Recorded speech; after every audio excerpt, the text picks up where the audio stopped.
Bizim burada bir gömülü dişimiz var. Burada bak diş var. Bu dişin bu görünen hissesi, bak o biri diş de göstersin bu hissədir. İndi onu çekip çıkartacağız. Gömülü dişli. Yani yarım gömülü dişli bu. Bunu çekip çıkartacağız indi. Qorxuruq. Özündən çox anası qorxur bu pasiyentimizin. Qorxuruq. Aha, Hə? Çox qorxursun. belə də. Hətta biraz hündürdən deyil də olar. Normal, o qədər yox. Normal qorxursun. Aha. Amma ana daha çox qorxur. Elə. Neçə yaşınız var? 18. 18 yaş var. Hə. Balaca bacının anası daha çox qorxur. Ne edəcəksiniz? Bundan sonra breket qoyacaqsınız yoxsa?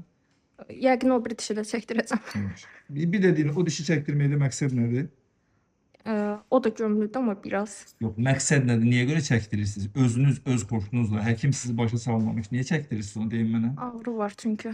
Bəli, burada vaxtaşırı ağrıyıb, burada diş əti şişmiş deməli başdı. Mən də yudum, elədim, təmizlədim, malcəsti falan yazdıq. Şiş yatıb, şişlə diş çəkməyimiz doğru deyil də. Şiş yatıb, indi şişin yatmış vəziyyətində burada dişi çəkib çıxardacağıq. Hə? Ağrısı keçdi də ondan sonra, hə? Bəli. İndi onu profilaktik olaraq çəkək ki, vaxtaşırı bir ayda, ayda bir, 2 aydan bir siz narahat eləməsin, hə? Bəli. Böyləsə qoysun.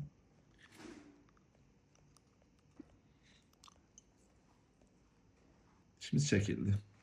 Üstten balaca bir delik görünse de, yani içi çok büyük dişin yeridir de yani. Şimdi bunu da tikip çıkartacağız buradan.